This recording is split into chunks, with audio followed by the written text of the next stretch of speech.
Hello guys, Panther36 here, and today's video is going to be part 1 of a build through series I'm going to be doing on this Hobbyboss Russian T-40 light tank that I recently picked up. It's not the biggest kit ever, and it looks really nice in there, so I thought that I could do a build through series on it because I'll probably, finish it actually instead of building like about 90% of it. I think leaving it for about 3 months as I always do. And I'm really looking forward to building this kit too. I just got it the other day, but I really want to build it, even though I already have like 3 kits on the bench. Yep, so we're going to inbox review of this kit if you want to see what it's like. But I'll just show you again, there's not many parts in it. Basically the box is limited by the size of the instruction sheet. And then you got the hull, upper hull and bits, and then the turret, tracks, and then 4 little sprues for wheels, 1 sprue for the swimming gear, and then this one here which is more bits for the hull. And that's it. But it does look really nice in there. So if you want to see more details, I said watch the review. And before I get into the build, I'll just show you the tools that I will be using. What I have is these sanding files here. They're pretty thick grit on them, but they're really nice for sanding off edges of parts. And I got like a really wide one here. It's better for like longer areas. This one here can get into small areas pretty easily because it's like a, it's a square. All right. I've got my sprue cutters here, which are, as you can see, they're quite small in the end. Not anything like these. These are pretty big, and if you use them to cut the sprue, they're gonna probably break the part or something like that, or at least push the sprue into the part and break it. But these ones are very small and they're very nice for that. I've got my ultimate modeling products sander. I have the whole set. I have the 220 grit one, and then the 60 and the 80 grit, I think it is, something like that, or 60 under 20. And there's also a buffer, but this one is probably my favorite because it's got 240 grit on one side and 1200 on the other, so this end's really smooth. And this end is pretty heavy, not as heavy as the files though. So I'll use this one. Maybe if I want to sand off maybe the side of the tank, if there's some kind of detail I need to take off, I'll just rub it down with that end, and then I also can smooth it with this end. Also, I do use this for wheels because it's a lot easier because it's a larger surface and I can just kind of run the wheel along it. And it gets rid of the seams or anything like that really easily. I've also got some knives here. Got my number 11. I always have a fresh number 11 blade out on this knife here. And then I've got my other knife here, which as you can see is a bit older. And this is just my everything knife, so if I need a chisel tip, I will put it on. So you can see I've got one there. I've also got I got this set here. It's got it's like a really flat, much wider chisel tip, and then there's a curved one in there I've never used. I've also got this blade here, which is my glue and putty blade. I keep it very far away from this one. This knife is basically, you can't use it to scrape anything anymore. But if I need to put on some super glue or something like that, I will put this knife in here and I'll use that. Also, for glue, of course I use Tamiya Extra Thin, just because it's the best glue there is. And then I've got this CA glue here. There's tons of different brands. I like this one because it's got this here, which I don't actually use to put on stuff on the part, but I'll take this out. I'll take my trusty knife there, and I'll just take a bit off the kind of like paintbrushy thing there. I find that easy. Alrighty, so I'm going to start the construction, as the instructions tell you to, with the lower hull. So in this tank here, it tells you to put on the option to have the amphibious propeller gear, so I got that part up there. And then these parts here are just gotta go on the inside beside it.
completes the assembly of the lower hull.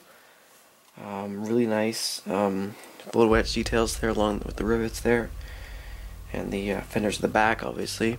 And since they're photo wedged, you can see I've kind of damaged them a little bit, bent them. Just because that's what happens to fenders. I think I'm going to try to bend these ones here too. They're not, they're plastic though, so they're a little bit more thick. It'll be a little more hard, but I could probably just bend up in the corners a little bit. Nice touch is that the wheels can just kind of sit on and they stay on, but you can take them off for painting. So I've got all the wheels off, except for the drive sprockets, which I had to glue on because I felt like it. I don't really know why I did. I just kind of do that. So I'm going to put the tracks on. That's going to be the next update because I don't feel like doing them now. And yeah, overall the detail looks pretty good. Well, there's recessed points there for putting on more of these like shackle mounts, and I kind of went a little overboard in the thinner on it, like on the filler, obviously, but whatever. I just kind of wanted to show filling. I don't know. Just also, I think 2 of the suspension arms, like because there's 2 sprues, one at each one, like the point where the wheel goes on, like that bit there, it was quite thick, so the wheel wouldn't actually come on, so I had to sand it down a little bit. And yep, that's pretty much it. No real other issues.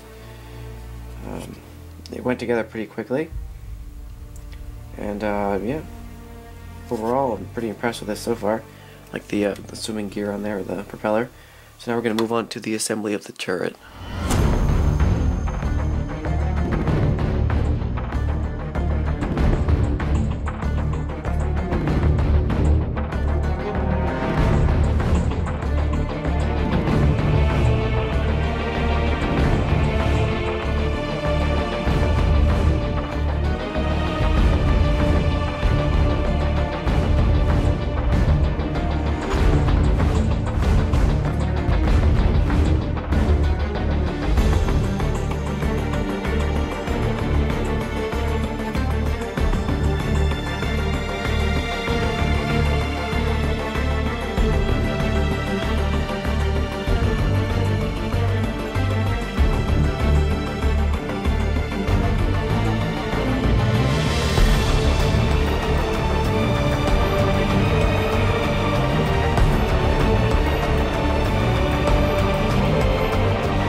Alrighty, so I've finished building the turret.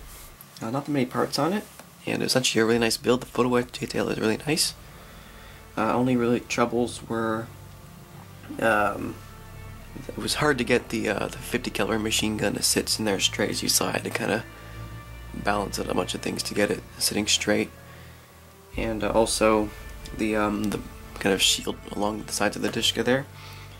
It's plastic, so it's a bit thick. I think it would be better if that was photo etch, but still, photo etch you do get for the muzzle brake along the sides of the brace there, and then also on the sides here and on the opposite side as well. And now to add some damage to the fenders here, the front plastic fenders, I'm going to be using these pair of pliers here, but as you can see there, They have like serrations or whatever they are, grips on them. So if I just grab the plastic and twist it, it's going to leave marks, and there's also going to be cracks along where the edges of the pliers meet it. So just put something in the way, like for example I can use the back of this hobby knife.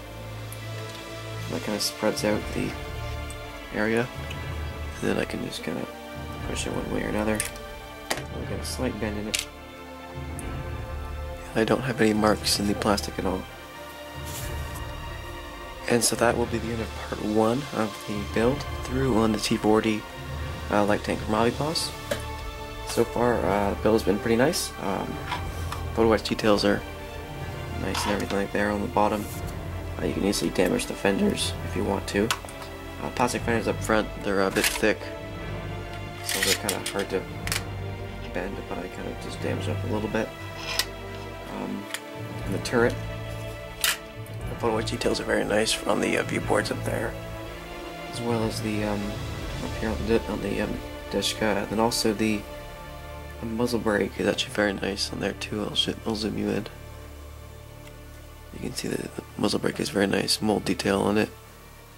Hopefully you can see that.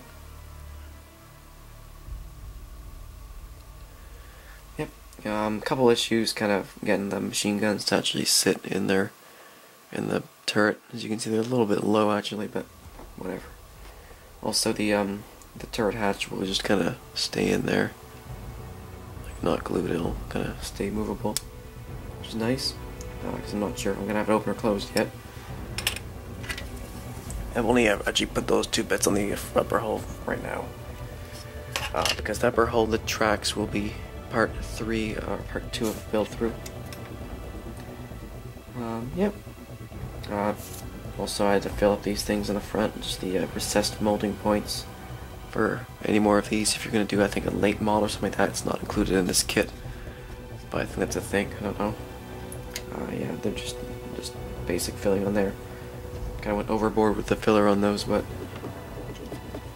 overall it's been really nice. Yeah, just slight issues with some of these, the sizes of some of these points here where the wheels go on, but you just quickly sand those off and it's fine. Also, it's really nice how you can easily put the suspension arms in a not straight position, as you can see there, and on this side too. So I can have it on the diorama. Yep, so I hope you guys enjoyed the video. Hope it helped people out. Damaging fenders, working with PE, stuff like that. And if anybody's building this, maybe that'll help. I don't know, but yeah, hope you guys enjoyed it. I'm gonna also be doing videos on the rest of the build, as well as the painting, the weathering, and painting of a figure, and then as well as building the diorama for it. So it's gonna be a big series on this tank here. All in videos, hopefully. So yeah, I hope you guys enjoyed the video. I hope you guys enjoy the future videos. So thanks for watching, guys, and goodbye.